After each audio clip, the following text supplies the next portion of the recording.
Hello, Dan. Could you please assign me as an interpreter? Please.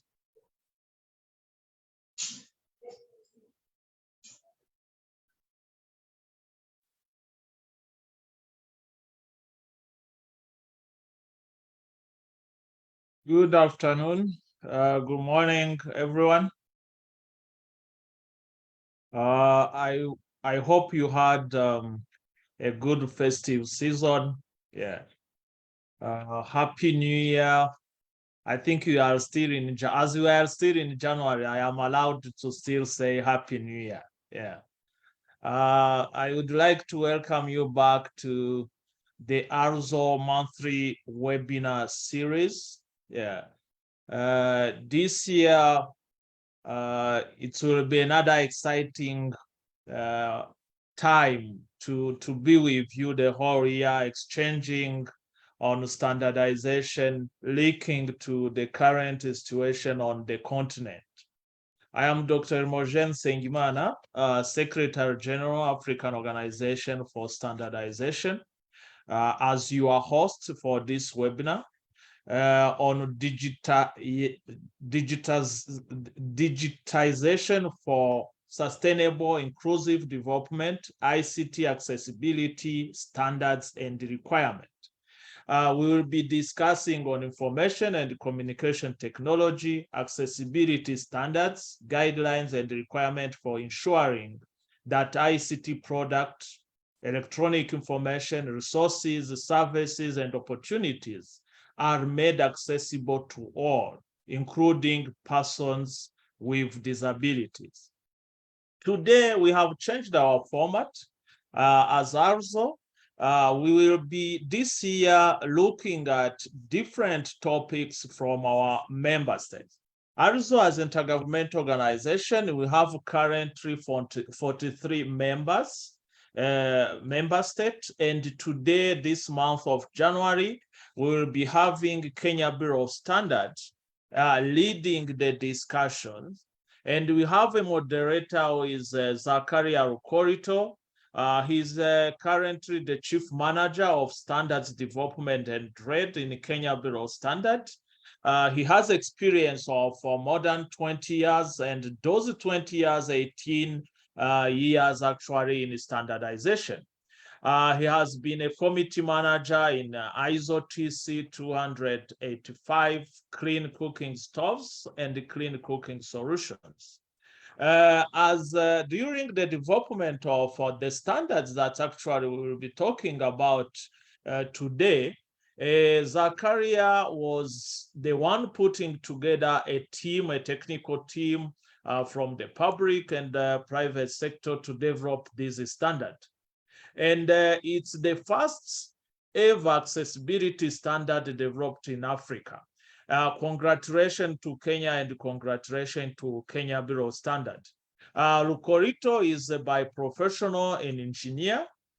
He has a mechanical engineering BSc, Bachelor of Science, and Masters of Science in Computer-Based Information System, and Masters of Science in Industrial Engineering and Management from Dedan Kimathi University of Technology in Kenya.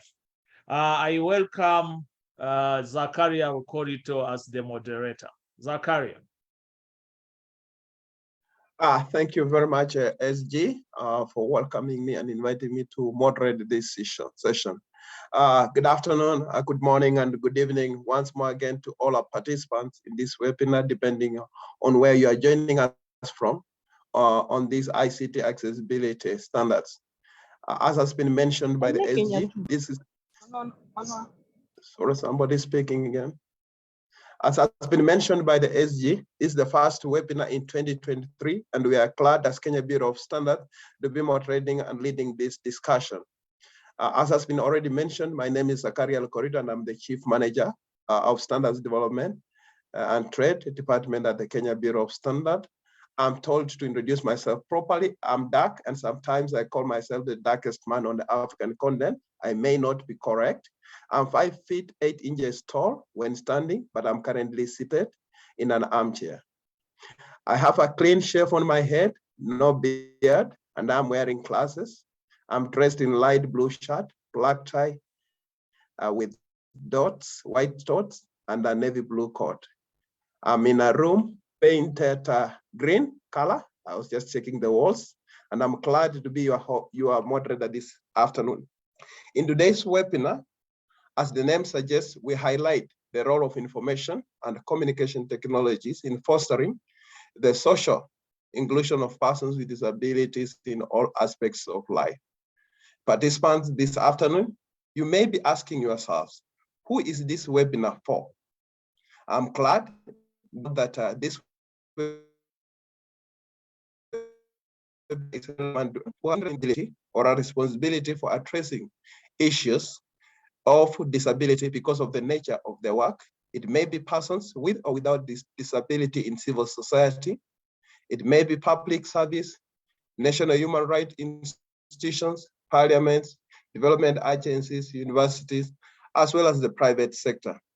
I am excited to be your moderator once more again this afternoon, and on board with me this afternoon, as you can see for those who are visually able to see on the screen, I'm joined with a few panelists who will be sharing their experience from the various fields and being experts in these fields.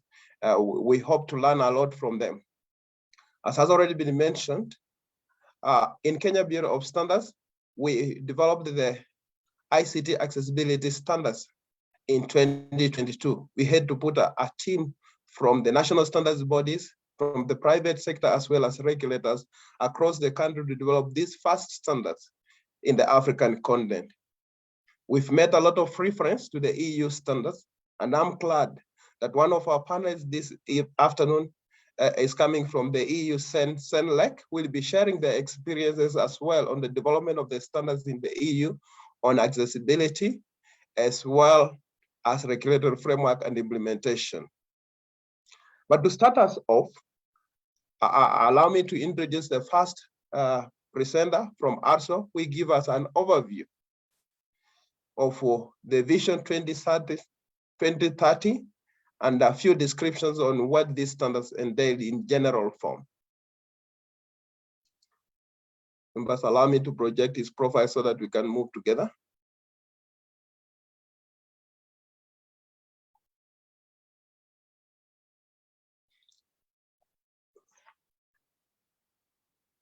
I'm trying to share my screen, sorry for that, members. Okay, it's already on the screen. Thank you very much. I'm glad that we have our first presenter will be Ruben Isore. Is the technical director responsible for the coordination of technical programs with regard to standards harmonization and the conformity assessment systems and resource mobilization. Ruben joined ARSO in 2012. Mr. Gizore is highly experienced on standardization and conformity assessment issues and strategies, and the impact on integration, trade, sustainable economic development, and world global economic agenda. He started this standardization profession in 1997 when he joined the Kenya Bureau of Standards as a standards officer responsible for electrotechnical and renewable energy standards. Mr. Kisore represented Kenya in the harmonization of standards and trade negotiations in the East African Community and the Common Market for Eastern and Southern Africa, COMESA, where he contributed to the formulation of the East African Community Standardization, Quality Assurance, Metrology and Testing, EAC SQMT Act in 2006, and the COMESA Standardization and Quality Assurance, COMESA SQA policy, and participated in the initial stages of negotiating the EAC COMESA SADC tripartite free trade agreement. Mr. Kisore has initiated and contributed to many of the ARSO standardization and conformity assessment Conendo policy documents, guiding the implementation of the ARSO mandate and resources mobilization on the same. Mr. Kisore has also written many policy and strategic papers and represented ARSO in various technical international panel discussions on standardization and its impact on sustainable development and in the context of Africa. Mr. Kisore holds a master's degree in development studies and a BSc in electrical and electronics engineering from Jomo Kenyatta University of Agriculture and Technology, and is currently pursuing a PhD degree in development studies. Participants, join me in welcoming Ruben Kisore to take us through the Vision 2030, leaving no one behind in the accessibility of ICT products and services, the need for accessibility standards and requirements. Welcome, Ruben. Yeah, thank you very much, Zakaria, and welcome to all our participants in today's webinar. So I will share with you my presentation, which will be essentially trying to set the pace or the ground for the discussions that we are going to look at. Now, this will be a generic kind of presentation with the understanding that when we are looking at disabilities, we need to understand what kind of context they exist in. I will not go into the discussion of what RSO is. I think the Secretary General has given that highlight. But to also look at, when we talk of what's a disability, it is any condition of the body or mind or impairment which makes it difficult for the person with a condition to do certain activities with limitations, interact with the world around them properly.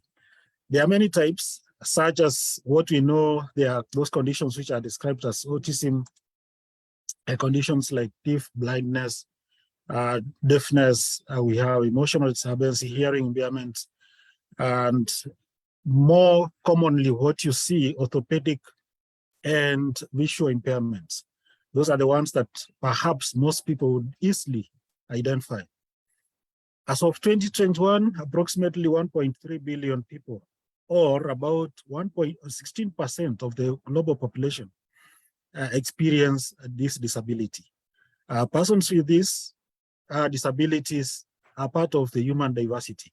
When you look at it, we don't need to describe them as belonging to a certain category, but rather looking at them as a diverse group of people who exist and have equal rights as any other person to participate in the development agenda of the countries or in their own capacities as any other person should. Now, for persons with disabilities, accessibility means being able to use a product or service as effectively as a person without any disability. And when we are looking at this, we are talking about people being able to use whatever service or product, whether it's a computer, whether it is a lift, whether it is a means of transport, they should be able to use this without having a lot of disadvantages. This means using inclusive or universal design principles, which make such a product usable by a wider range of the population. In some cases, this is not possible. And what needs to be done, then you have the assistive technologies that can help fill that gap. If so, mainstream technology should be enable the software or hardware interfaces of such assistive devices to seamlessly be usable and be able to be used by the people with disabilities.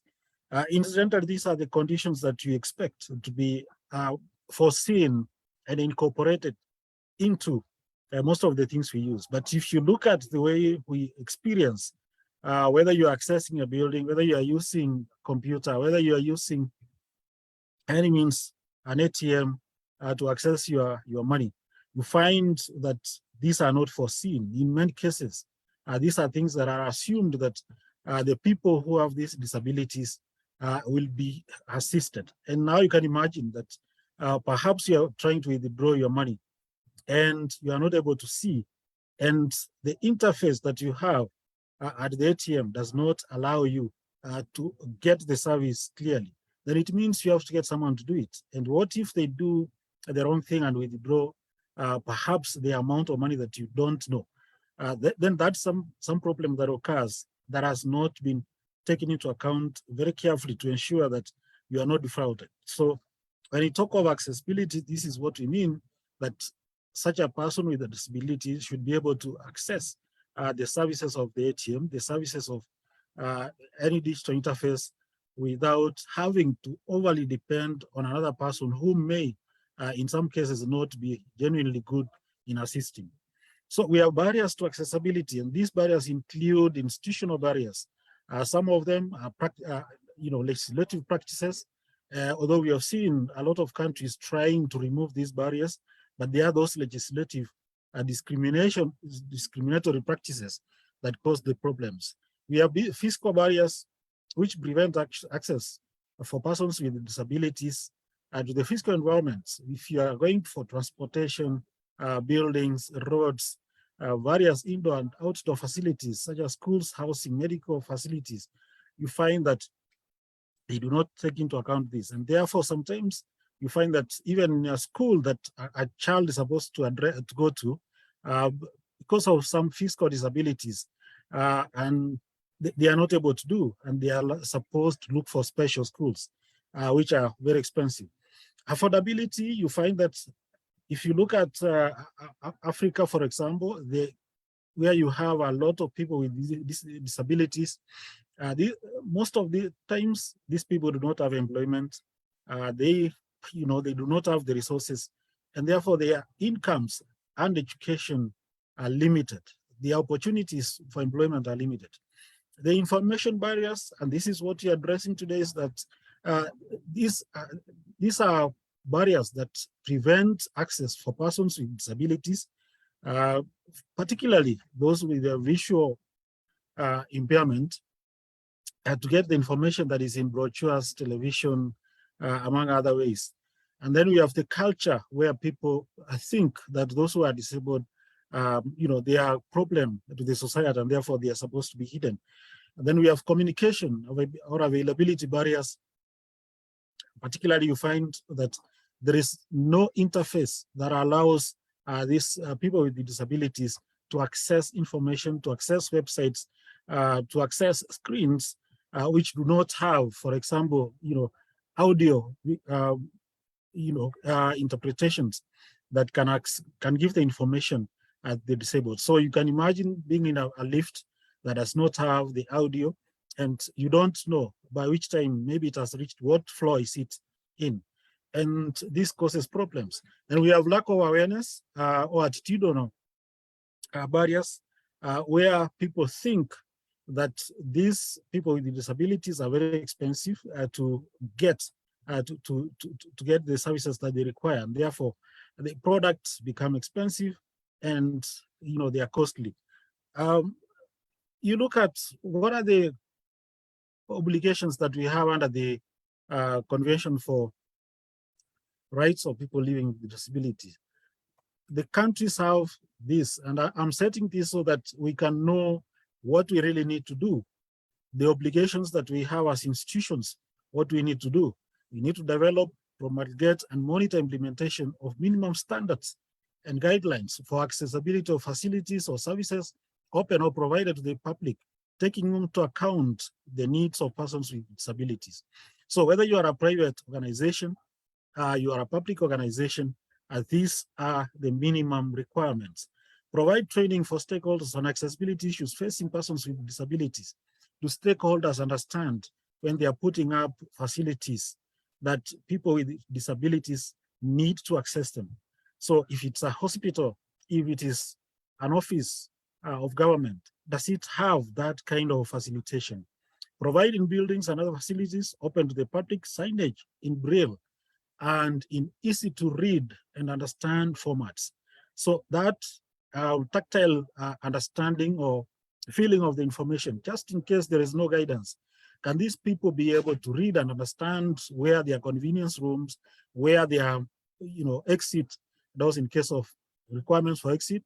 I provide forms of live assistance and intermediaries, including guides, readers, and professional sign language interpreters to facilitate accessibility to buildings and other facilities open to the public. So whether this again is a public or a private facility, that access should be there. Promote other appropriate forms of assistance, support persons with disabilities to ensure the access to information and communication technologies, including internet. So yes, there is internet, but are they able to get it? Are they able to access it? Is it in a format that they can access? Or promote the design, development, production, and distribution of accessible information and communication technologies and systems at an early age, so that you don't say that you're waiting until a certain age so that you can provide, because if you do that, then it becomes expensive. So concepts that we need to take into account: universal designs that allow people to access, whether they are disabled or not disabled; reasonable accommodation; necessary and appropriate modifications or adjustments, which do not impose disproportionate or undue burden to the providers of such facilities. So if it's a big company, of course, you expected to provide this, but if it's a small company, there are those that may not be able to do that, and they have to explain that. Usability, that is ease of use of human-made objects to achieve certain specific goals with effectiveness, efficiency, and satisfaction in a specified context, and addressing limitations or variations in human performance, starting from disability. The availability of such, whether the products, equipment, facilities that are meant to assist people with disabilities. And then there's assistive technologies. They can be audio or hearing and listening devices, reading glasses, wheelchairs, and such. So these are some of the key things that we need to be looking at. And again, as I said, we are looking at this from a universal kind of view, addressing all disabilities. But of course, the orientation here being that if it is ICT technologies, then you need to be very careful looking at it and ensuring that people with disabilities access them. Now, what has also done in this particular case, we haven't really done a lot of work, but there is a committee that is dealing with assistive devices and accessories. And this working group basically is looking at the medical conditions, addressing issues that are more of medical conditions. So the work done addresses these medical conditions and the people living with disabilities or conditions that arise due to medical conditions. Now, that doesn't include where we have people born with these disabilities and they need to be addressed. So what are we looking at? We are looking at, can we establish a technical committee that deals with disability mainstreaming and inclusivity? Of course, there seems to be a verifiable case for doing that. But then there are questions that we need to ask ourselves. Such an endeavor must fall within the principle of demand-driven standardization, because standards are demand-driven. Now, the question is this viable? Is there demand for such a technical committee? Do we have the critical mass of participants in such a committee who will lead such a committee? Of course, we have had KEBS offering to lead that, which is good. But at the same time, looking at the African continent and the procedures that we use, we are looking at, can we have at least 6 countries participating? Is there sufficient advocacy for the work of the committee? Because again, looking at the culture that we have, looking at the laid-back approaches that we have in the continent, you find that people are looking at people with disabilities as a group of people that are causing inconveniences. Can we have advocacy to make sure that people understand that disability does not mean when you are okay today, you'll be okay tomorrow. It can arise anytime. So can we have that addressed? What will be the specific aspects to be addressed? We know, for example, for people to participate effectively in the 4th Industrial Revolution, this access to ICT technologies by people with disabilities is very critical. So how do African countries ensure that they comply with their obligations under the United Nations Convention on the Rights of Persons with Disabilities. So some of these things need to be really addressed. And I think there's a lack of awareness, there's low advocacy. And for that matter, you find that the uptake has been low. Can we work towards ensuring that these issues are raised? And lest we forget, and let's also remember, and I think this we need to really look very carefully among ourselves, that people with disabilities live among us. People with disabilities need to participate in the development agenda of our countries, our societies. When we talk of the fourth industrial revolution, these are the people who have intelligence. They don't need to physically participate in carrying loads or moving things. They can do this from the convenience of their homes, but are the technologies able to allow them to participate? If you're looking at simulations, you don't need people to move any physical things. It is simulations, immersive technologies. Are they able to command robots to do the work that needs to be done? And therefore, that is why it is very important that these people are able to access the technology and be able to participate in our development agenda. I thank you very much for listening. I end my presentation. Thank you.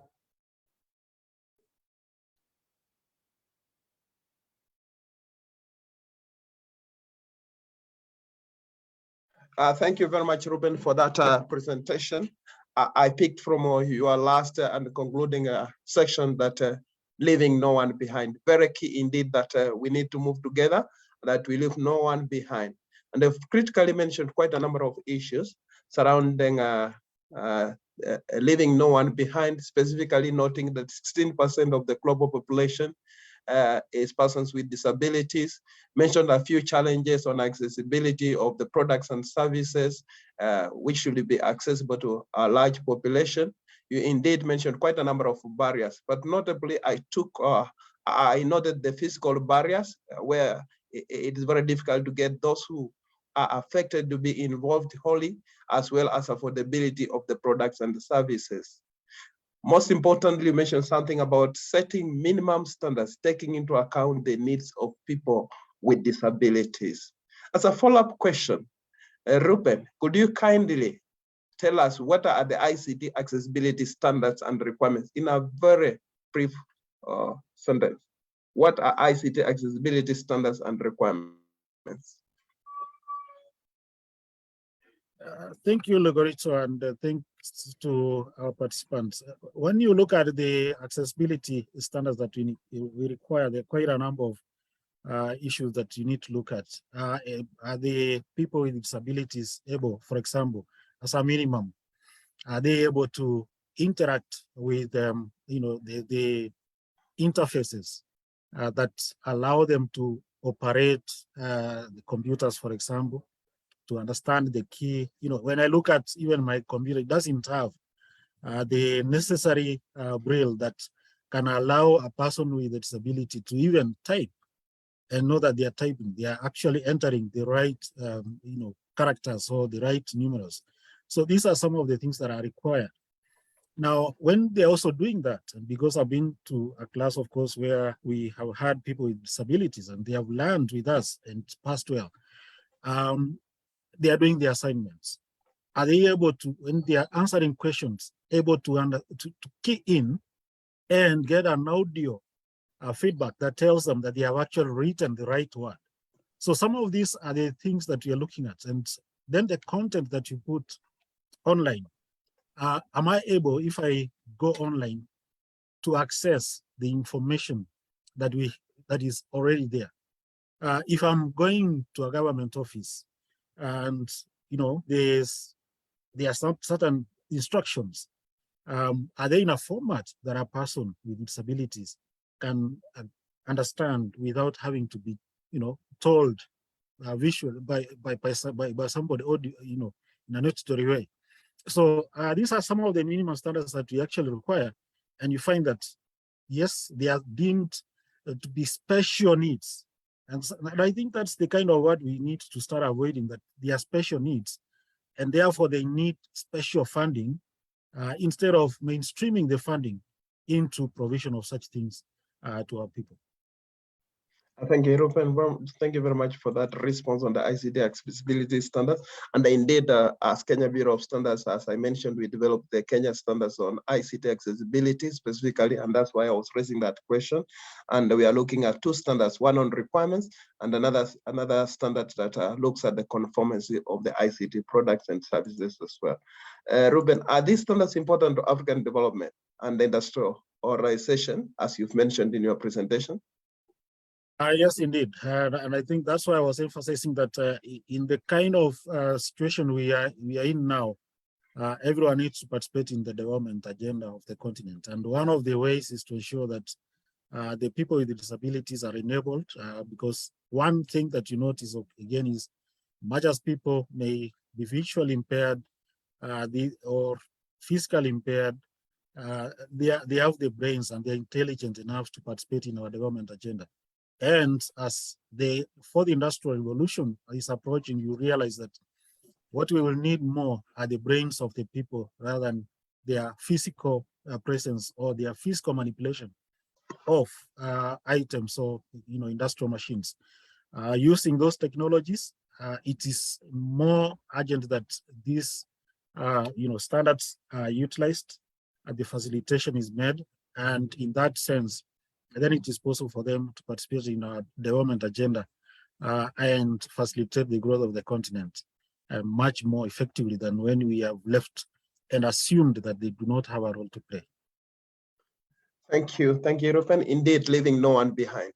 Thank you very much for that presentation. We shall move to the next presenter, and we want to hear from a person who was deeply involved in the development of those standards. As I've asked Ruben the last question that was hinged to standards, I'm glad to introduce to you the next presenter who will talk about the development and implementation of ICT accessibility and assistive standards and technologies, specifically looking at the challenges and opportunities and the Kenya's experience with the accessibility standards, KS 2952, part 1 and part 2. With us, we are joined with one of the participants who drove this process. Allow me, the person who is projecting for me to project. Unfortunately, it's not Juma who is presenting, but I have another presenter who is replacing Juma on this presentation due to some unavoidable situations. But we have one of the participants, Mika Rachonyo, and I'll share his profile briefly.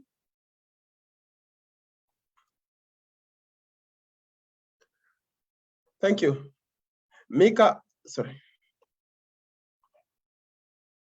Rachonyo is a standards officer at the Kenya Bureau of Standards at principal level.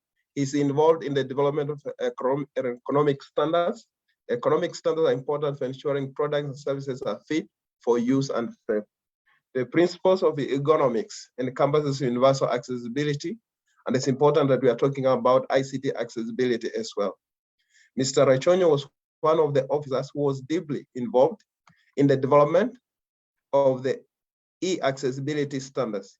In addition to this, he's responsible for the development of other standards in the field of information technology, health informatics, and intellectual property. I take this opportunity to welcome Mika to take us through the challenges and opportunities with the Kenya's experience in developing those specific standards on ICT accessibility. Welcome, Mika. Thank you, Engineer Lukurito. I'll be happy to be able to share my screen. I've stopped sharing. I hope that you'll be given the right to do that. All right, thank you. I think it's possible now. Right, welcome everyone. Mika Rachonyo has been indicated, and I'm just going to share with us briefly the challenges and opportunities that exist in coming up with these standards. Generally, we've categorized these challenges into four areas. Look at stakeholders who are involved with the development of these standards, and then the conceptualization of what is a special need, then transformation of this conceptualization, and finally communication. Now, when you look at the stakeholders, we all understand that standards are developed by stakeholders, and stakeholders really vary. And because of this, you must ensure that you have the right persons involved in this. Now, one of the challenges was ensuring that we have the adequate representation. When it comes to disability, this is an area which you must really ensure that you have people who are affected directly or indirectly, people or persons or institutions who are involved now with issues of accessibility and so forth. So identifying these stakeholders now can be a challenge, so that you balance the work. You realize that you cannot also have everyone participating. So you must be able to identify who is really the right persons, who are the people who have got experience in this, so that they can bring in their experience to this work. And then who are actually deeply interested in this work. So it calls for thorough investigations, a lot of consideration to identify the right stakeholders. Now, the other challenge under stakeholders is that these stakeholders vary in terms of their mandates and operations. Some of them are financial, some of them are financial institutions which support these initiatives and so forth. And because of these variations, some of them may not have experience when it comes to standardization. And therefore, some principles of standardization which require courtesy may be lacking in a number of these stakeholders. And this is especially because the culture, the African culture, does not seem to appreciate the rights of persons with disability, and does not seem to recognize that persons with disability are very important in the society. And because of this, in the past, more or less a combative approach has been adopted by most of the stakeholders in this sector. So you realize that sometimes this combative nature may show off, during the discussions, and that can really, if you're not used to managing stakeholders' discussions, and sometimes with strong disagreements, then it can be a challenge. So the stakeholders really vary. So those are some of the things to consider.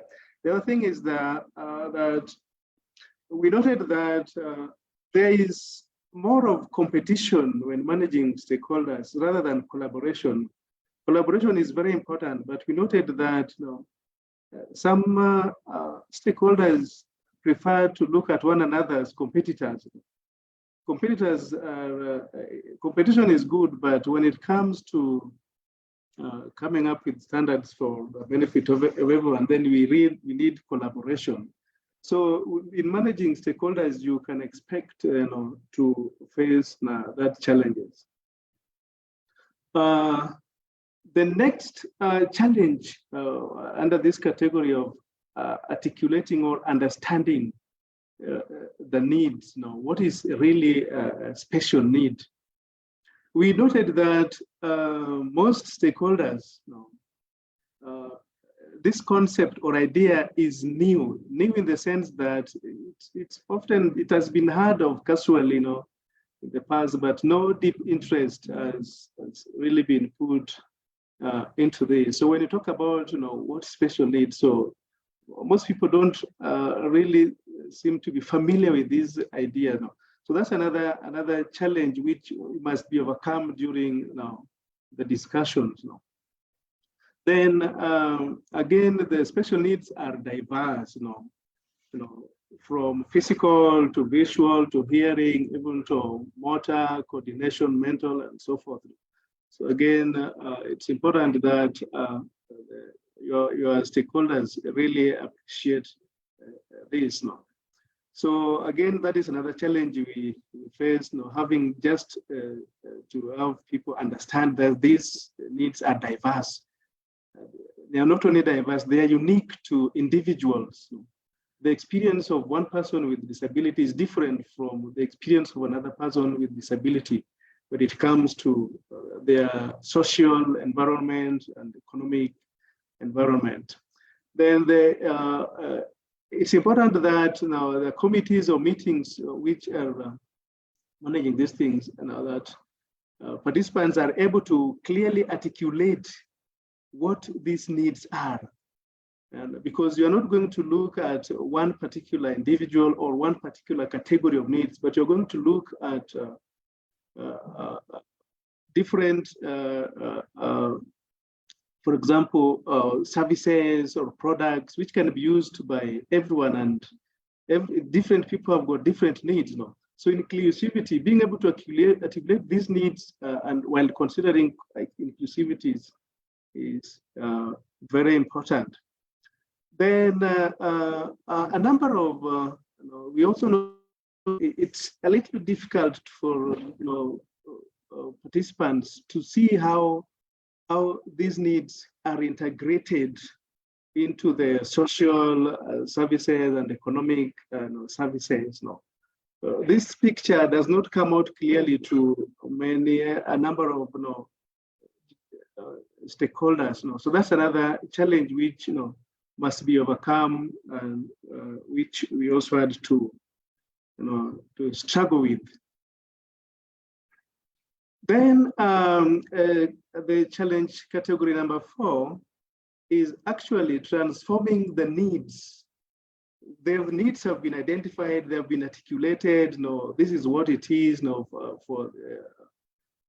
for the different categories of disabilities. Then how do you now transform these needs into the standards, into the requirements of a standard, or the requirements for a product, or the requirements of a process, and so forth? So that is the other big challenge which we faced. Fortunately, the EU had developed these standards, which made this work much easier for us. All we need now to do was to ensure that every participant to these technical committees and stakeholders who are invited understand how you transform the needs to requirements. This is one of the areas which can be very challenging, because some of these issues are very technical, even at a very granular level. When you think of machineries, equipment, processes, how activities can be transformed, digital activities can be magnified and amplified, so that anyone with some form of disability can be able to perceive this. So this is one of the greater challenge which we faced. And it's especially important because ultimately, when it comes to measuring conformity of products or assessing conformity of products and services to the e-accessibility requirement standard, you can't be able to carry out this task if you don't understand the requirements. And that means that you must understand the needs, understand how the needs are transformed into requirements, and understand how the requirements can be assessed for a product or a service. And so forth. And then the last challenge we faced is communication. We just to remind ourselves that the stakeholders must be those who are affected directly or indirectly by the standard. And so we face a lot of challenge with communication, because there are people who are hard of hearing or can't hear, those who are hard of seeing and those who can't see. And all these people, we must move together with them in the discussions and the deliberations. So this involves using interpreters, sign language interpreters, and sometimes when I say hello, and some people don't say hello, and when you do these signs, this can be very challenging for really move together. And especially when you consider that some of the sign language interpreters may not be able to express the concepts clearly, through signs. So that created a lot of problem in moving together.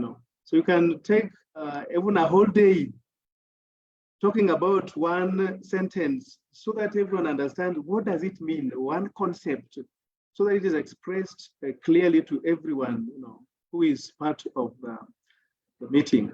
And in some cases, fortunately, we already have some ICT products, like screen readers and audio amplifiers, which could be used, by some of our participants. So generally, those are the areas where significant challenges, or other challenges, can be classified into those four areas. Nevertheless, despite those challenges, there are opportunities which we identified and which we can be made and exploited and utilized. We noted that training and education is really needed in this area, and especially for people who are going to provide services, people are going to produce, and people are going to be involved. Actually, for everyone, not really a particular category. There is need for training and education a lot. Then again, despite of training and education, some people need to be sensitized. There are some people are aware, they are just in some sort of slumber mode. They only need to be awakened that remember this is happening. So we need to carry out sensitization and awareness to the larger public and even the other stakeholders who are involved in coming up with regulations and legislations and so forth. The other very important opportunities for technology transfer. Some countries are far ahead when it comes to e-accessibility issues, and they've developed a number of products, and this can help African countries and upcoming entrepreneurs and so forth to be able to adopt some of this technology which have been developed elsewhere, and even transform them to our contextual needs now. Then you see, we also realize that we need to collaborate more and more. No, there's no single entity which can claim to provide solutions when it comes to accessibility. Institutions, people, governments must work together, even with individuals. We can't forget to note that there is a huge opportunity for economic development. Because as these new technologies are developed, as the persons with disability are integrated into the social and economic life, the economic activities improves and increases, and things become diverse. So we can't miss to see these opportunities. Otherwise, thank you. That's the brief summary of some of the challenges we noted and the opportunities which come with this. Thank you. Thank you very much, Mika, for sharing your experiences, specifically from the Kenyan perspective, in developing those two specific standards on ICT accessibility, one on requirements and the next one on conformance requirements. You've noted quite a number of challenges, but key to it is stakeholder involvement. And indeed, and I'm glad that you've clarified that we involve the real people who are affected by these standards, that they put input together, although you experienced quite a number of challenges in doing so, including communication and the use of interpreters as well. Having mentioned that, you've mentioned an opportunity as training and education, and I'm glad our participants online are also requesting the same, that government should be opening up centers in each and every village for training and education. Perhaps you'll be in a position later on as you retreat back, Rachel, to respond to that question from Hassan Indisho, who is specifically concerned about awareness creation and education as well. Members, we are very glad that this afternoon, as we continue with the awareness, of these standards on ICT accessibility. And Amika specifically mentioned that they borrowed heavily from the EU. We are joined by one of our panelists from the EU to share the experiences from the European Union and the CENELEC, specifically on those standards on ICT accessibility and the opportunities that they have opened up in the EU. Allow me, participants this afternoon, to introduce our next presenter, who is from the EU. I request ISO to project the profile of our presenter this afternoon.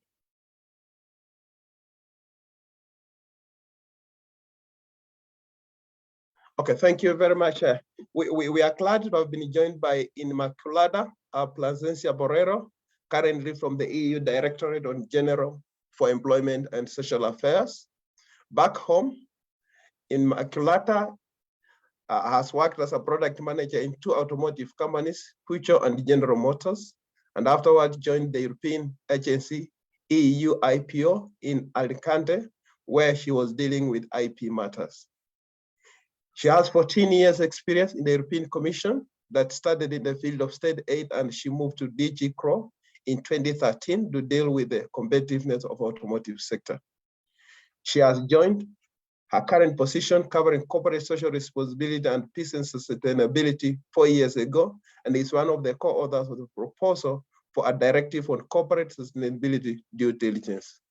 As I mentioned, we are glad to have Inmaculada joining us this afternoon to share the regulatory framework for digital accessibility and inclusion, the CENELEC EU regulatory and accessibility requirements, initiatives for inclusive communication for all people regardless of gender, age, ability, and location, and indeed leaving no one behind. Welcome, Inmaculada, to share your experiences with the participants this afternoon. Thank you.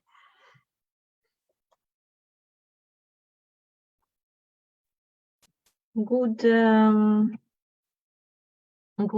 afternoon.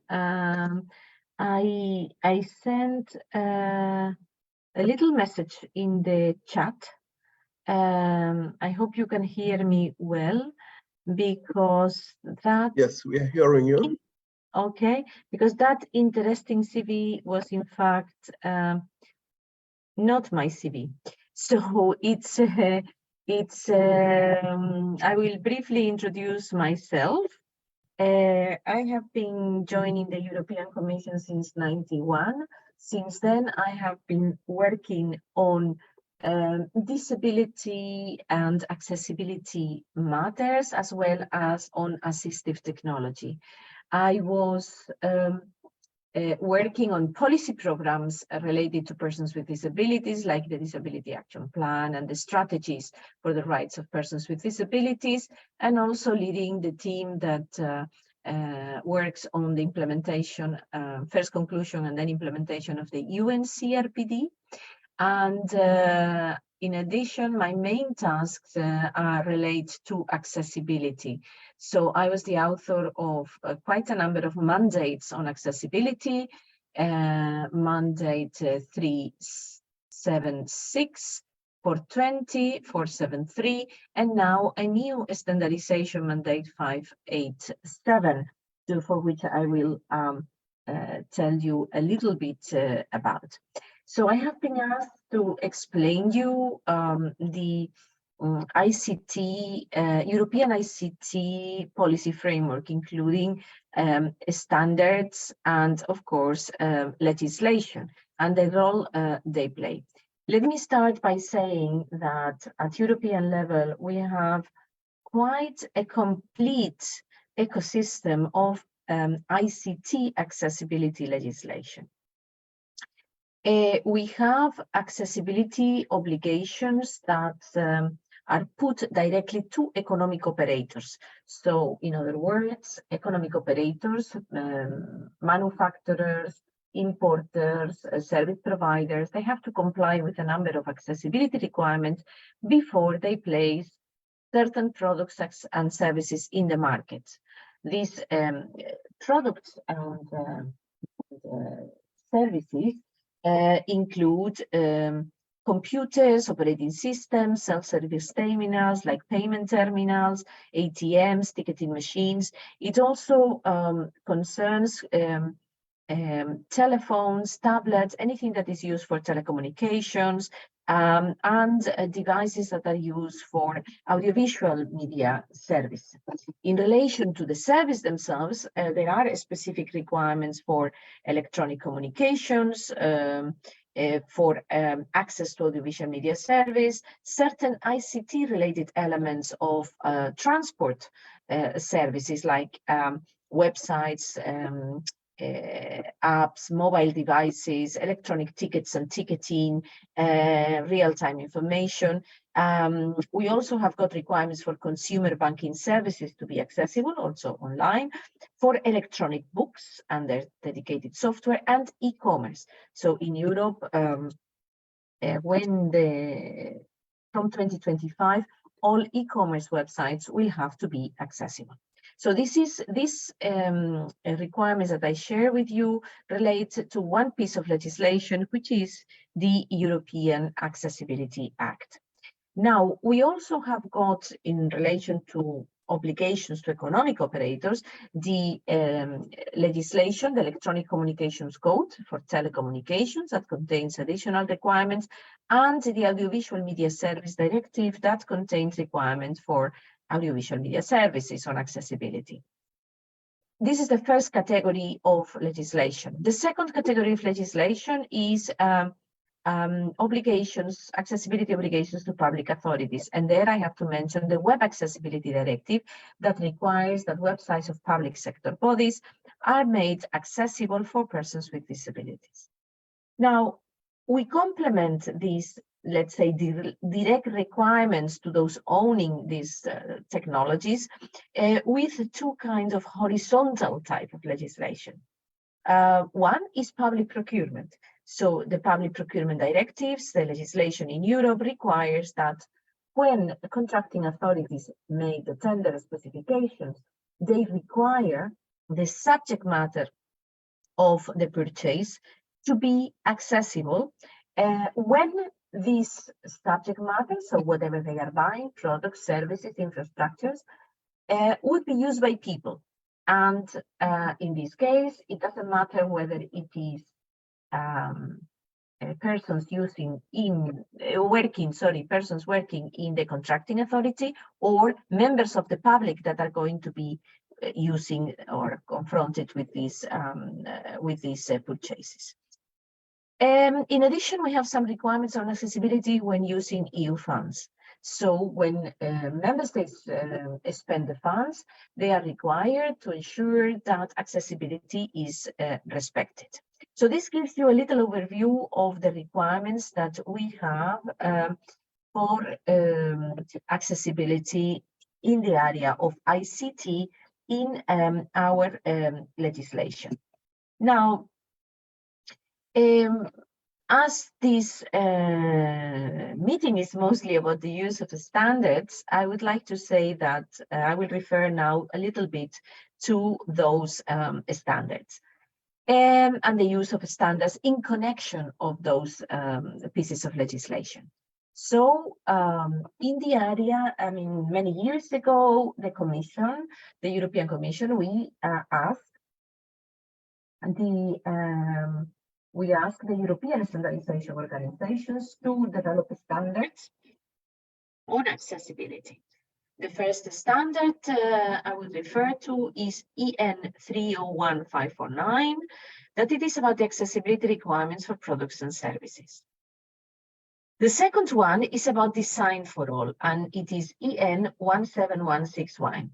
The intention of this standard is is a process-oriented standard, and it is to ensure that if organizations follow the processes in the way that is specified in the standard, the outcome of what they do could be a manufacturing of a project, could be organizing an event, could be providing a service, would be accessible. That result would be accessible for persons with disabilities.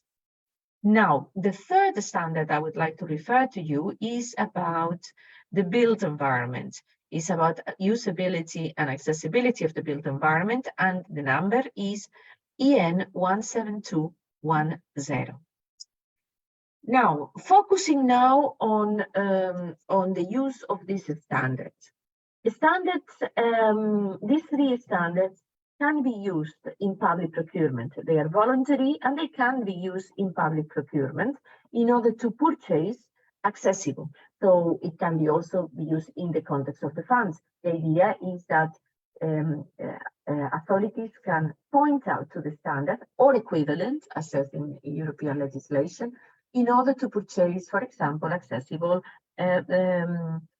technology, accessible websites, accessible services, ICT services.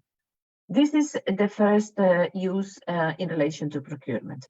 In relation to the existing legislation, this standard EN 301549 provides presumption of conformity for the Web Accessibility Directive. In other words, if you comply with this standard, then you get presumption that you comply also with the requirements that the legislation put forward. Very important to indicate that the requirements in the legislation are compulsory. Let me insist on that.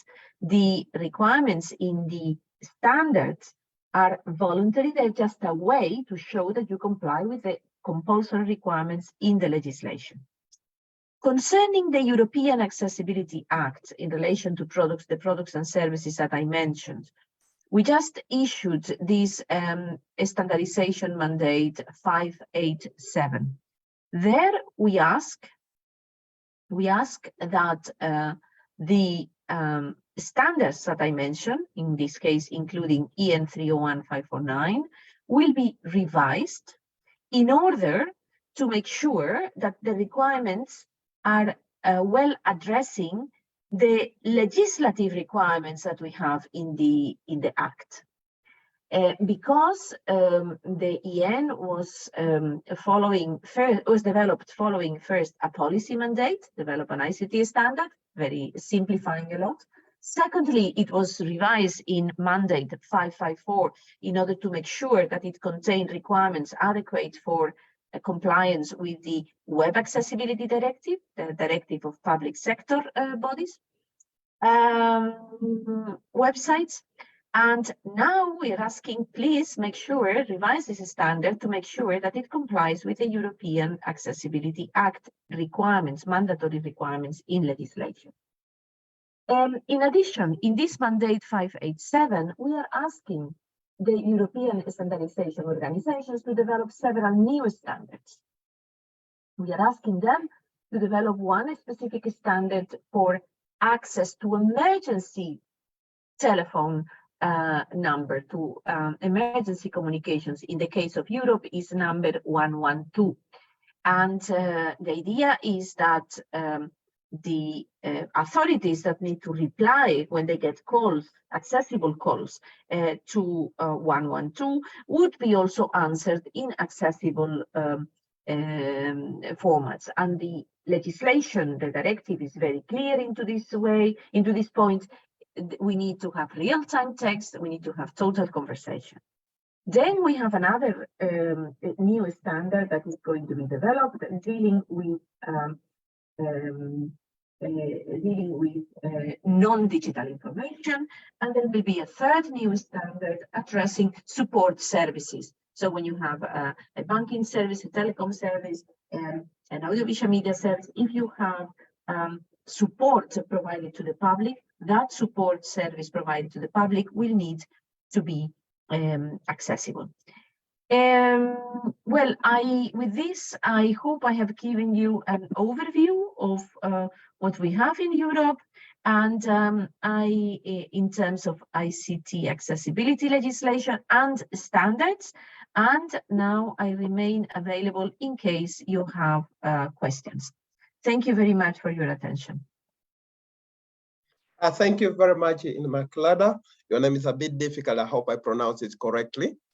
You can call me Ima. You can call me Ima. It's easier. Thank you very much for that presentation, and indeed you've highlighted the regulations in Europe specifically on the web accessibility and public procurement, plus the need for developing new standards in that area. I think we are very glad to have you on board this afternoon, as we even plan to have common standards that apply across Africa, and indeed those experiences from Europe and the requirements, as well as the regulations that actually are there, are very important for us to leverage on as we move towards the development of the African standards. As I mentioned, we've developed the national standards for Kenya, but we want to leverage on that experience and having borrowed heavily from the European standards as well to upgrade to African standards. And that's the next steps that we shall be looking at. And I'm glad that you are here to also help us in one or another way to move towards that direction. Very encouraging indeed, and a great experience from Europe as well. Participants, if you have a question, post on the chat window, and in the Immaculata is still on board, should be in a position to respond to a number of questions and issues that are not very clear.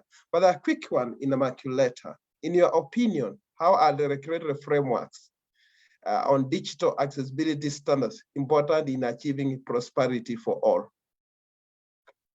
Well, I think standards on accessibility and are very important in achieving that objective. Let me start by saying that standards and accessibility standards, accessibility legislation are basically a tool to achieve one objective, which is access by persons with disabilities on equal basis with others to products, services, infrastructures. This access on equal basis with others is a right established in the UN CRPD. The convention is very clear about it. And standards are a tool in that process. They are not the only tool.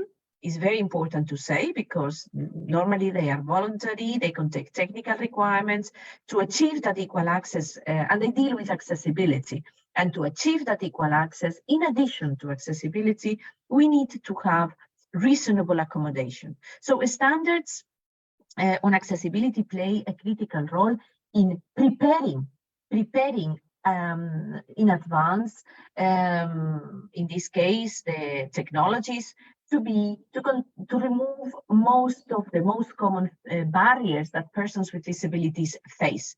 It is a construct in the sense that there is an agreement to say, okay, these are the barriers that we think are the most common, so these are the barriers that we are going to remove, and this is the way in which we're going to remove those barriers. Of course, other people that face other barriers in conjunction with other impairments would need other solutions. In addition, that is where assistive technology comes in. This is where reasonable accommodation comes in.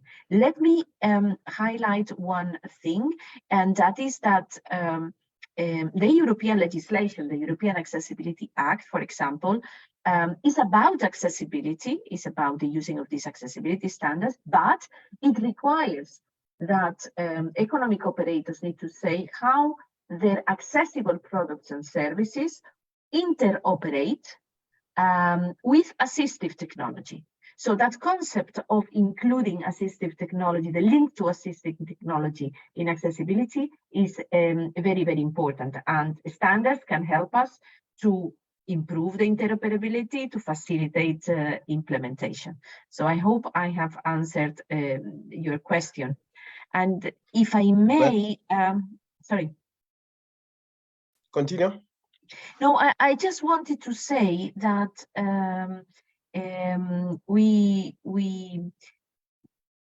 the standards remain voluntary, and of course the quality of the standards depend on the content and how well they fit the legislation. So with this revision, we hope even to have better standards. Thank you very much. From the previous presenter, we had a few challenges that were experienced even at a very low level, at national level, but noting that Europe is so huge and so many countries participating in the harmonization of these standards. Could you please outline briefly what have been the challenges in harmonizing and implementation of those accessibility standards in EU?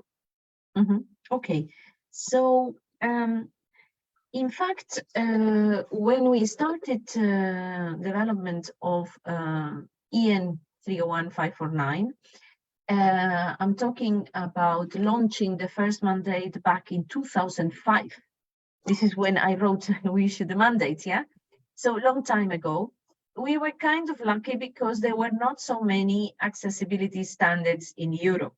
So it was more of a new development. In addition, there was consensus, and I really would like to pay tribute to here also, in relation to the web, to the harmonizing work that W3C, the Web Accessibility Initiative, had done in developed WCAG at that time 1.0. Now we are, I think, almost reaching 3.3. So that helped us to also to harmonize around the provisions of W3C, which are contained in the EN 301-549. By the way, the other challenge we had, I mean, I see that in the screen you put ETSI AN 301-549. This standard is a standard that is owned by and is under the 3 European standardization organizations, CEN, CENELEC, and ETSI. And it is very important to refer to this standard as such, because the 3 organizations contributed and own, and there are parts of the standards that refer to W3C way WCAG. The last point I wanted to make in relation to the harmonization challenges in this standard is that we were also happy to cooperate, as it's written in the screen, with the US Access Board, who were having already accessibility standards for ICT since, I would say, 1999. That is when they developed the revised standards. At the time in 2004-05, we established a policy dialogue with the Access Board and agreed to try to coordinate our efforts in order to have also more of a global harmonization in ICT accessibility. And this also helped to bring together member states in the national standardization bodies in the efforts to have one common standard in Europe. I have to say that in the area of ICT, as I said, we were lucky, we started earlier, so there was not so many competing standards. In other areas, to give you an example, in the area of the built environment, the efforts were much more challenging because each member state almost had their own standards, and we had to bring all these different standards together, so and change them and agree into a one for European level. So one conclusion is that start as early as possible, because the moment that you have to change national standards to have a common one, the exercise of harmonization is much more difficult. And the second one is that when you are developing standards that are going to be used in legislation, at least in the European level, it gives really a very strong mandate for harmonization, because what harmonizes really is the legislation, and the standard serve those harmonized requirements on accessibility that the legislation has. So the European standardization organizations have to develop those standards with harmonized provisions in Europe when they accept the European standardization mandate. In this case, the new one, 587. Thank you. I hope I have answered your question. Thank you very much, Immaculata. You remain on board if there are any questions in the chat window, and then we shall be glad for you to respond. But sharing that experience is very important for us as we move towards harmonization of an African standard. I think there are challenges that we went through, and we've learned a lot from you this afternoon. To allow us to continue the conversation, it's important that we also have the really people who are disabled and also talking to us about the challenges they have gone through developing these standards. We need to move to the next presenter, and it's impossible to talk about ICT accessibility standards without us having the really people that are squarely at the center of this whole conversation. With us this afternoon, we are joined by Julius Mbura, who is a policy expert with the Kenya Association for the Disabled, Enable. Julius is a lawyer and an advocate for disability rights. He serves as the advocacy officer and head of programming at Enable.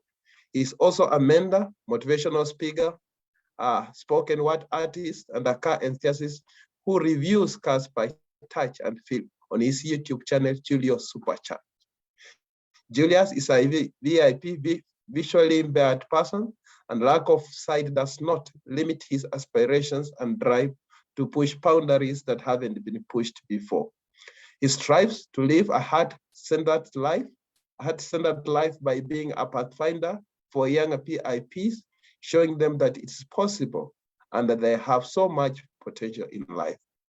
Through his championing for disability rights, Julius has proven time and again that no human is limited, but most importantly, that disability is not inability.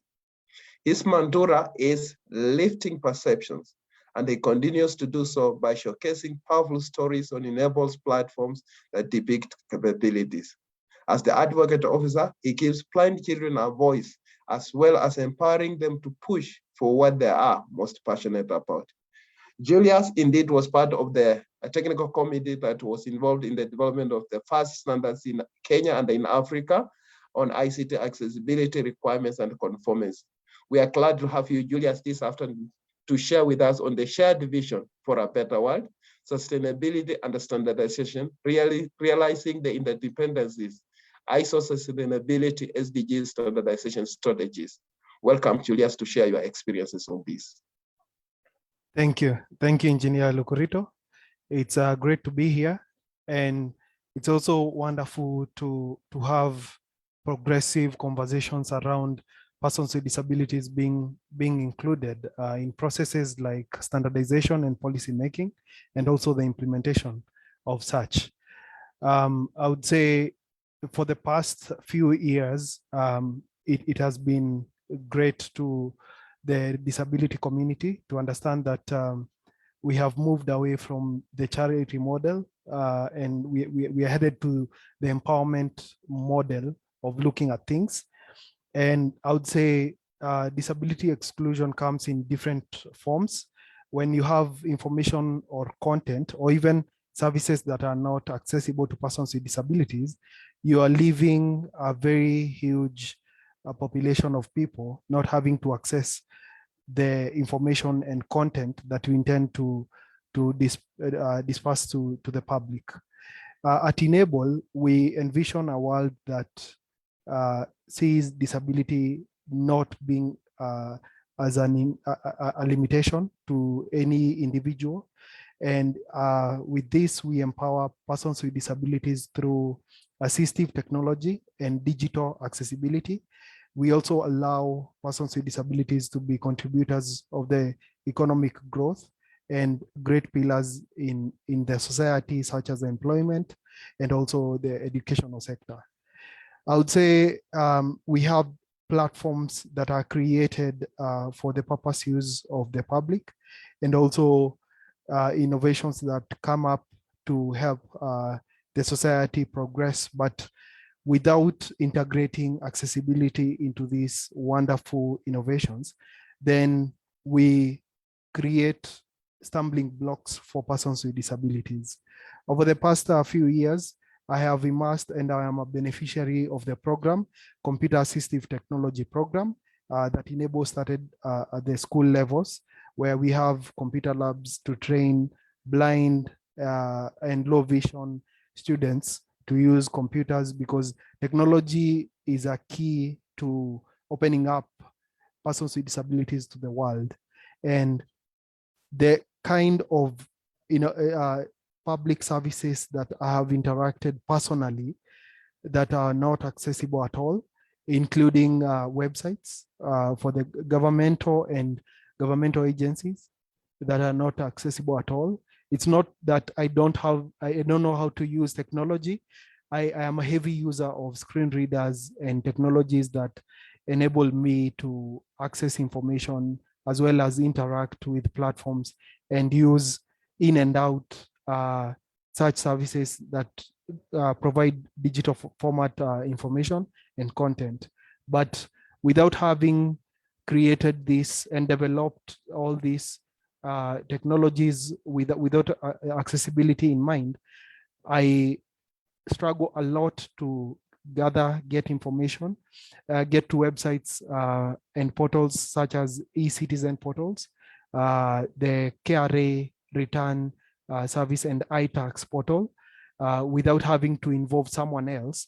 And this is infringement of even privacy to myself, because I have to now trust other people to run errands for me and be in custody of sensitive information such as my pins for access of these portals.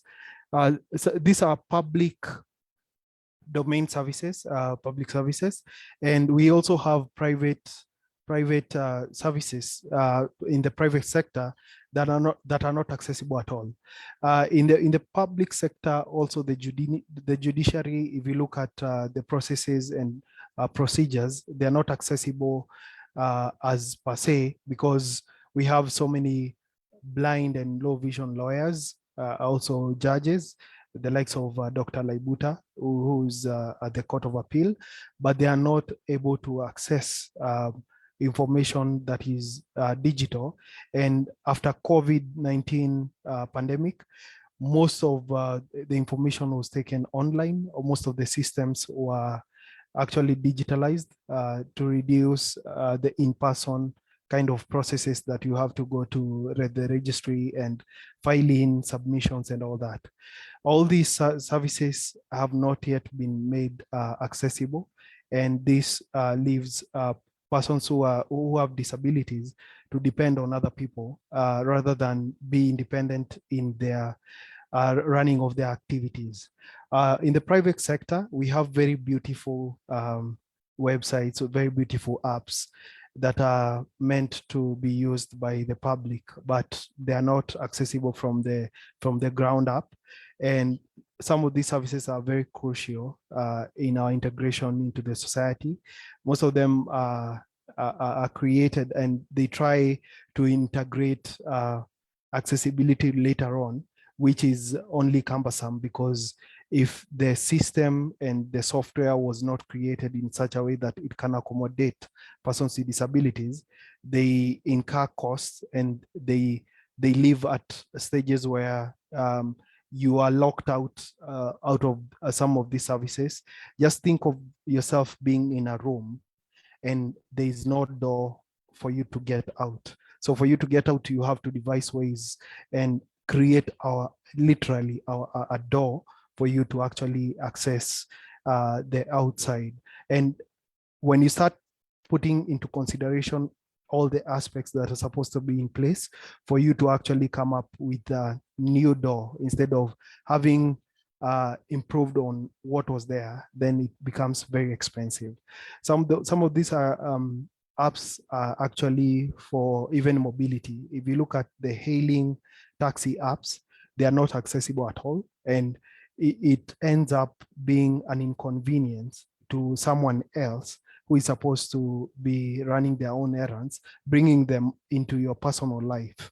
And in the development of the standard 2952, the accessibility standard, we have high hopes that actually the mantra of leaving no one behind, as the Vision 2030 goes, and also the fact that we have ratified policies such as the UN CRPD, and also in conjunction with the policies that we have in place in Kenya and the Disability Act, we can actually progress and take the next steps in ensuring that the universal designs and the mindset of creating technologies for all can actually be adopted. And when we create an app that is accessible, it's actually even beneficial to persons without disabilities. So if we start from this mindset of having to create technologies not for one population or not excluding a certain community, then we can think of inclusivity from the ground up, and it can be part of what we put in place in ensuring that the society makes sure that no one is left behind. And as we continue with the implementation, we make sure that stakeholders such as persons with disabilities and organizations for persons with disabilities are considered and consulted accordingly to make sure that all the aspects and all the components that are supposed to be in place to ensure that persons with disabilities are also catered for, they are actually considered, because these are the people who are affected by the inaccessibility of information and content and services. And they are also the people who would guide the best way to create an accessible and inclusive environment, not only physical, because the physical environment, it's very easy to create ramps and railings and also wider doors. But if you create an ecosystem, an environment, a digital environment that is accessible, then you make sure that no one is actually left to struggle in accessing information, content, and services. Thank you very much, and happy to be here.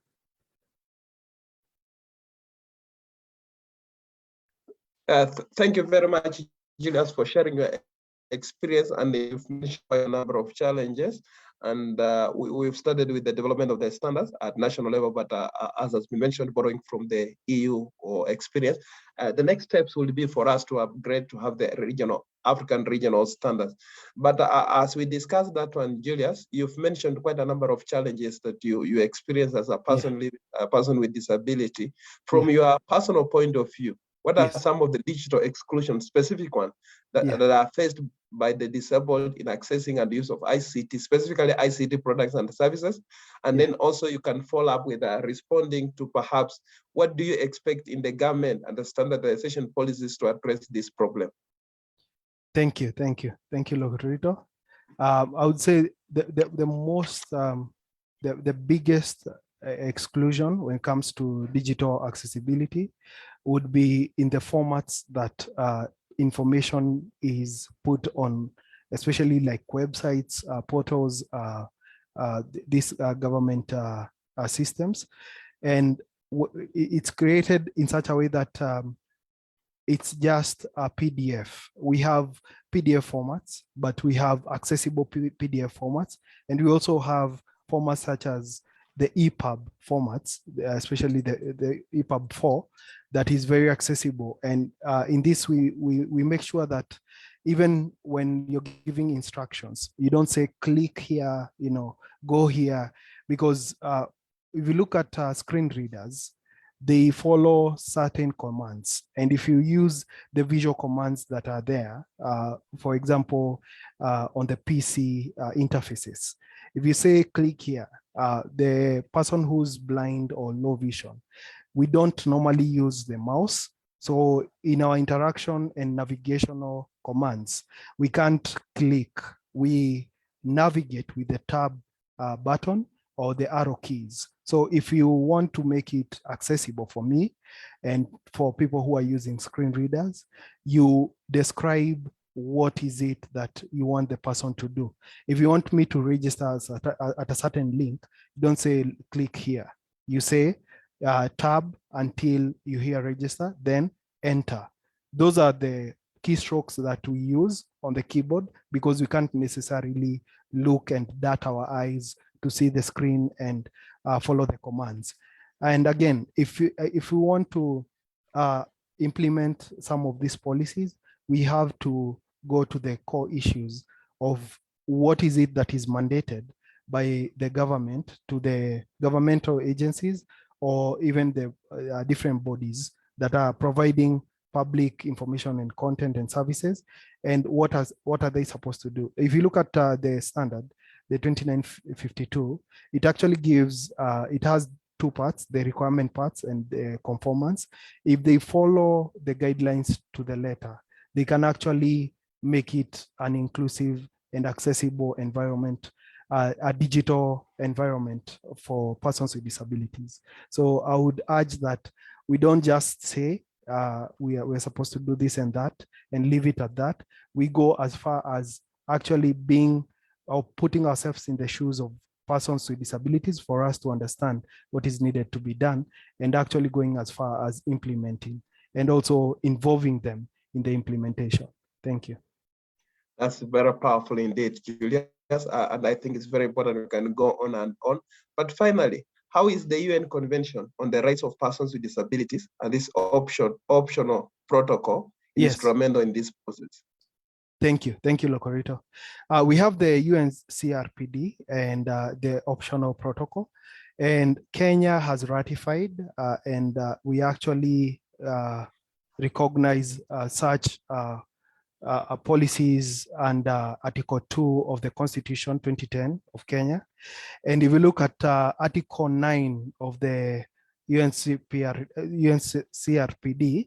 it actually mandates that governments make sure that all information that is digital is made accessible to persons with disabilities in all mediums and formats. When you say all mediums and formats, we mean that even transformative formats, such as the EPUB formats, not only the traditional like Braille formats to be adopted.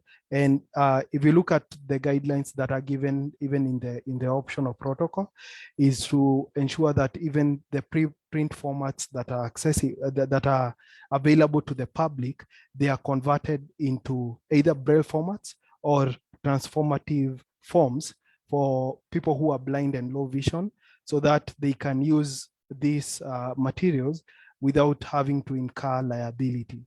So if you have, and the Marrakesh Treaty also gives a hand to ensure that this particular guideline is taken into consideration in reproduction of materials in accessible formats for the blind. You also look at research and development of accessible ICT platforms and services, and it goes on to ensure that to guide the public from the government side and also the private sector on how to go about making sure that information technology and the ICT products and services, they're accessible to persons with disabilities. If you look at even Article 30, it goes ahead to say that the film, theater, and cultural activities should also be made accessible to persons with disabilities. Thank you. Thank you very much, Julius, for response. And it's indeed very powerful that you have articulated the needs of the people with disability in this whole arena of policy, regulations, and the standards.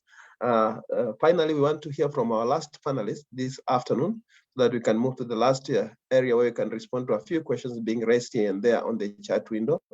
Allow me to introduce our last panelist this afternoon, who is going to share with us on the vision, still on what Julius has touched on. They come from the same organization. And therefore, I want to introduce Irene. Irene Barika is the Executive Director of Enable. Irene founded Enable in 2009 and serves as an Executive Director. Enable's mission is truly visionary, because it empowers blind and visually impaired youth in Africa through technology. Due to Irene's ability to form strategic relationships, Enable is a leader in inclusive education, assistive technology skills, training, and research. Irene's leadership has created technology-powered special education assistive technology computer labs to improve the lives of marginalized youth in Africa.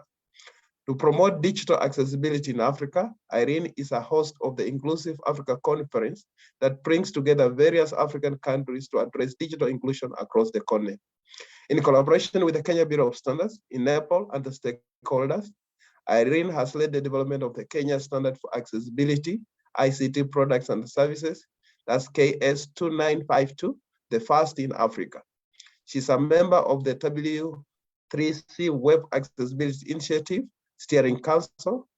Irene holds a Global Masters of Arts, International Affairs, Fletcher School of Law and Diplomacy, Tufts University in Massachusetts, USA. In recognition of her many accomplishments in service to Kenya, Irene was awarded the Order of the Grand Warrior of Kenya in 2016 by the Kenyan men. Allow me to invite Irene to share with us on the need for inclusion of persons with disabilities through ICT accessibility standards, and this from an expert's view. Welcome, Irene. Thank you so much, Lucarito. Thank you to KEBS and thank you to ARSO for having us here. It's definitely a pleasure to be sharing our experiences and to also— Irene, if you can move close to your mic. Oh, you cannot hear me? Okay, my volume was down. Sorry, can you hear me now? Can you hear me? Yes, I think that's better. Members, if you can hear, you can show a thumbs up. But you can still improve if you can, please. Yep. I hear you. If I can. Oh, you can hear me? Okay, fantastic. And I'll move forward. So thank you so much, Lucarito and ARSO, for having us here today. Thanks, KEBS, for organizing this webinar together with ARSO, and for the opportunity to really collaborate on making Irene, sure Irene, maybe you need to be closer to your mic. I'll take off my headphones. My headphones are the—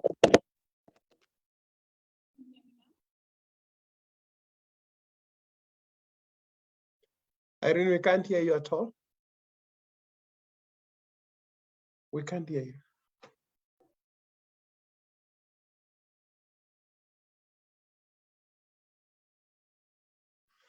I think, members, I think we've lost their voice from the other end. We can't hear Irene. Unless members are hearing, we can. No, we can't hear Irene. Yeah. Can you hear me now? Yes, now, yes. Yeah. Okay, fantastic. I'm very sorry about that. That's technology. So anyway, thank you so much, Lucarito and the KEBS team, for having us here today. Thank you, ARSO, for giving us this platform to share the amazing work that we did with KEBS and other Kenyan organizations. I'm happy to be here today representing Enable, which is the nonprofit that I run and I founded, and I have the privilege of working with Julius and other colleagues to help accomplish our mission of making sure that youth with disabilities in Africa have access to technology and skills training, and most importantly, digital inclusion, making sure that digital products and services, both in private sector and government, are inclusive and accessible to people with disabilities. So I have a short presentation, which I'm going to share with you. Let me see. Okay, here we go. Can you see my screen? Yes, yes. Okay, great, thank you. So I will start off, let's see, let's go to the next slide. There we go. I think I went too fast, okay. Great. So my discussion today will focus on the experience that we had with KEBS during the digitization, the development of Kenya's digital accessibility standard for products and services. And I will focus on stakeholder engagement and how the whole process went. So the one thing I'll say, and I know Mika initially actually touched on this when he spoke about his presentation, when you're developing any standards for people with disabilities or persons with disabilities, it's extremely critical that you make sure they have a seat at the table and not just recipients of information, but contributors, because they have lived experiences that most people do not have, but they're able to really shine a light on what is important to them. And when it comes to technology, technology has really created a huge gap between people with and people without disabilities. So our effort is really to make sure that we bridge that digital divide. So making sure that you have organizations for persons with disabilities is very, very critical. So in this case in Kenya, number one, we made sure we had the National Council for Persons with Disabilities, which is a government agency. So that was critical for us. For them to participate. Second, we had organizations for people with disability, for persons with disabilities, and there were almost, I think, 15 or 20 organizations participating. And this was important because we needed to make sure various disabilities are at the table, but at the same time, we wanted to make sure that all their lived experiences are factored into into the development process. We also wanted to make sure that they are aware of this, of what the content is in the standard. And this is not something you can just tell someone about. They need to be at the table, let them debate with you until you have a good conclusion. We also made sure we included other government agencies, and this includes like Communications Authority of Kenya, which mainly focuses on especially private sector consumers. We also had the ICT Authority of Kenya, which is under the Ministry of ICT, but they really focus on government, anything to do with the government. So they focus on government websites, government applications. And last but not least, we also had representation of private sector under the Kenya Private Sector Alliance. It's important to have all these participants on the table because everybody brings different experiences. And if this standard is going to apply to them, we need to make sure that we factor in their requirements. Second, the second part that we really enjoyed and was critical for us is public participation. When we finished the drafting process, we did share the draft standard very widely, globally, for 60 days. So we received a lot of feedback, and KEBS is the one that was facilitating and managing the process. So, and all this was very well documented, even for future reference. We had feedback from the globally from organizations that we know, individuals who saw the document, but also the World Wide Web, the Web Accessibility Initiative. One of the executives and her team had a chance to review the entire document, and they gave very, very good feedback. We also, the review process, after we received the feedback, we came back together with all the involved stakeholders, and we went through reviewing the entire document based on the documents that we received. Of course, we included some of the feedback that we got, but we did not include some. At the same time, we made sure that this information was well documented for if anyone needed to verify any information, especially the feedback that we got from everyone. Finally, we had the voting process, and this was very interesting because it was based on all the participants, and we were able to review the document. Do you agree with the document? And then we went in through the voting process. So this was very important in terms of public participation, especially considering that more than half the organizations participating were actually organizations for persons with disabilities. Hold on 1 second, I'll find the next slide. So the next steps that we have were sensitization and awareness. We all know that this is extremely critical for any standard to actually pick up pace. In the last, what we did to launch the standard, because it was approved in April, in May 2022, we hosted the Inclusive Africa Conference, which is a conference that focuses strictly on digital accessibility. We had the privilege to launch the standard, and it was launched by one of our cabinet secretaries here in Kenya. And we also had representation from the Ministry of ICT and other government agencies. Recently, together with KEBS, we also did a presentation at the Internet Governance Forum in November 2022. And our plan is to continue creating more awareness in different events and also hosting awareness workshops for some of the stakeholders who will be utilizing this standard. So we do plan to do workshops for government agencies. We do plan to do workshops for awareness workshops for private sector agencies as well. Next, we are looking forward to collaborating with partners, especially government and private sector, who will be utilizing this standard to help them understand what does it even mean, what are you able to do, what can you accomplish, and what is the timeline. And I think the one thing we've found in terms of sensitization is the lack of understanding about what does digital accessibility really means. And the interpretation that we get sometimes is completely off. So this creates the opportunity for us to do a lot of sensitization and awareness to make sure that there's a clear understanding about this standard. Impact. This standard will have a huge impact in the participation of persons with disabilities in the global digital economy. When you think about government services, education, I'll give you one of the stories that I know about. Here in Kenya, we do have students in law school. And the students in law school, the specific group I'm talking about is a group of 20 students or 21 students who are here in Nairobi, and they are blind and they attend law school. When they attend law school, they use Braille to communicate and to type their legal papers. Unfortunately, their professors do not read Braille, but also they're not able to communicate with the outside world because they can only write in Braille. So if you reverse this and you imagine if these students had access to technology and assistive technology skills training, they would be able to type their own reports. They would be able to write their own, take their own exams independently. They would be able to communicate with others, whether it's sending an email, whether it's any other form of communication, or even getting access to real-time information because they are using technology.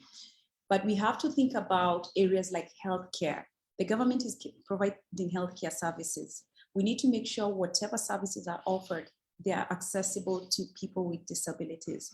Another one is taxes. In Kenya, the government requires every citizen to file their taxes online on a government portal. Unfortunately, this portal is not accessible. So someone like Julius, what happens to him is he has to find someone to file his taxes for him. That's a bit of invasion of privacy if I don't want to share my information. But at the same time, if the government is able to use this standard to develop the tax portal in an inclusive manner, Julius will be able to file his own taxes independently. And also what happens to someone like Julius, if he doesn't file his taxes on time, he gets penalized for not submitting his taxes on time. So when we think about access to justice, think about the judiciary. We have judges who are deaf, we have judges who are blind, we have judges with other types of disabilities, even lawyers, but they don't have access to digital documents, files. Even if the files are there and they're in digital format, half the time they're scanned, they are not accessible. So Julius mentioned how it's important to digitize information in a very inclusive manner. And that's very, very critical because then most people with disabilities will be very independent. So that's critical. Private sector services, let's think about employment. If we can make sure that our products and services are accessible, the employment process is accessible. If you have an employment website and you want people to apply, but persons with disabilities cannot apply independently, then you're already creating a barrier. But if you use this standard to develop your website or your mobile money applications or anything that you have, then persons with disabilities can be able to access products and services independently. They can be able to communicate and they can be able to contribute to the global economy, which is our main focus. The way forward, of course, technology is technology globally. And the conversations we've had with ARSO and KEBS is about how we can make this standard an Africa standard, because Africa has more than almost 1.4 billion people in terms of population. And if you think about the UN says that 15 to 20% of the population is actually persons with disabilities. So there's a huge economy that's completely untapped, but we need to make sure that our digital assets are accessible, our products and services, so that they can be able to tap into the resources and they can be able to participate as well. So the way forward is to see how we can do one standard, a regional standard for all the countries in Africa, how we can do awareness building and sensitization together. And then last but not least is collaboration. We need to collaborate with ARSO and its member countries to develop the Africa standard. And we also need to build awareness and sensitization across the board. So this is not a one country task. It's not a one person task. And I think KEBS can attest to that, I think we had almost 40 people working on this document. And it's the same process we would love to use, where we come together, we make sure that the representatives from every country understand and contribute to the development of this standard. So thank you so much, Lucarito and ARSO, for this opportunity. Thank you. Thank you very much, Irene, for sharing your perspective from the Enable perspective and as an expert in this arena. We are very glad that you've summarized towards the end in a very briefly that we need to move up and have an African standard, which is very key for us. Thank you very much, Irene, and we are glad to have worked with you, and we look forward to working with you even as we upgrade this standard to an African standard. Thank you very much. Thank you, participants all over Africa and beyond who have joined us online this afternoon to listen to what we had to share with you, with all of you. And thank you also for organizing this webinar and having us as Kenya Bureau of Standards as a moderator for this session. We are indeed glad to have been joined by quite a number of people, and we've received a number of compliments online from Botswana. Nelly Tanga says, thank you, Julius. I'm proud of you. I'm also disabled here in Botswana. We have Adibdun Adoyele. Thank you, Mr. Julius. We have also Dr. Felipe. Thank you very much for the presentations. And so many other information that we've received from the chat window that will help us to upgrade and improve on the next webinars that will be coming on board. Indeed, ICT accessibility is important to all of us, not only the people with disability, but all of us, and no one should indeed be left behind. And making ICT products and services accessible is not just a human right issue, but a question of just for equality of access to communications, information, and opportunity for all. Indeed, as we move forward, we need to see that all products and services are accessible to all. And the next steps, as we conclude this webinar, will be for us to work together as African countries to have an African standard. And borrowing largely from the EU experience, we look forward to fast track this process. And as Kenya Bureau of Standards, we are volunteering to take the lead in bringing all the African countries all together of ARSO to have this standard developed. Now, in the next few weeks, you shall be hearing from ARSO on the steps that we need to undertake so that we start working together as African countries to have a common standard that will also ensure that we have sustainable development across the continent. Without much ado, I want to thank all the panelists who have shared their experiences, and participants have requested that we should share these presentations even as we move towards developing the African standard, as well as creating more awareness. At this point, as we conclude and we're taking a resolution that we are in agreement that we need to have an African standard, I want to allow Philip from ARSO to share a few events on the upcoming events at ARSO level. Then I hand over back the program to SG to take the next steps and the concluding remarks from this webinar. I don't know whether, Philip, you are on board to share the next steps that you have.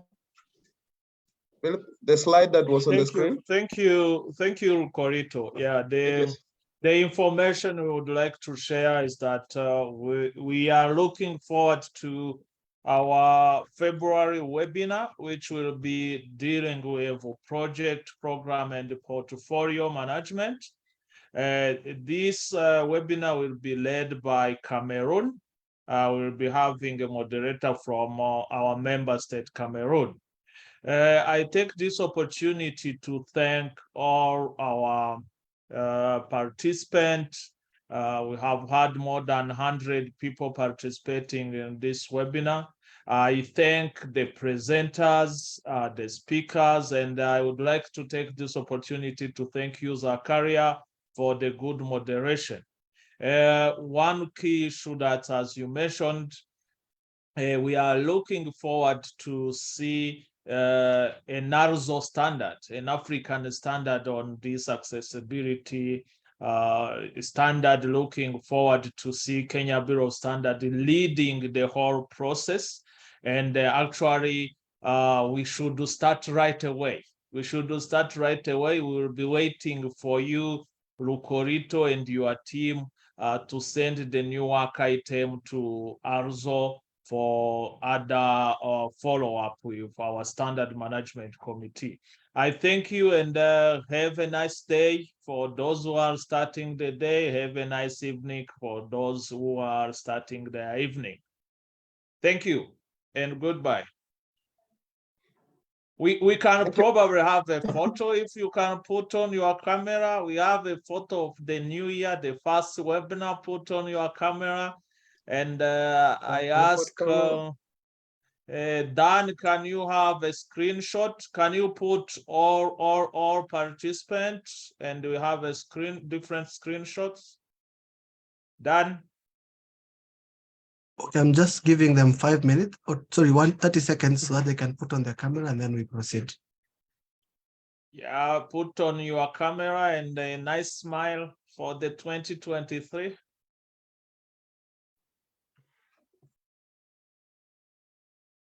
Then, yes, have you taken the screenshots? I've taken the first one. I would like to just allow me to take the second one. Second one. And then they can close the cameras. Yeah, thank you very much and have a lovely day. Thank you. Thank you. See you next month. Thank you. Bye. Thank you. Thank you, bro. Thank you.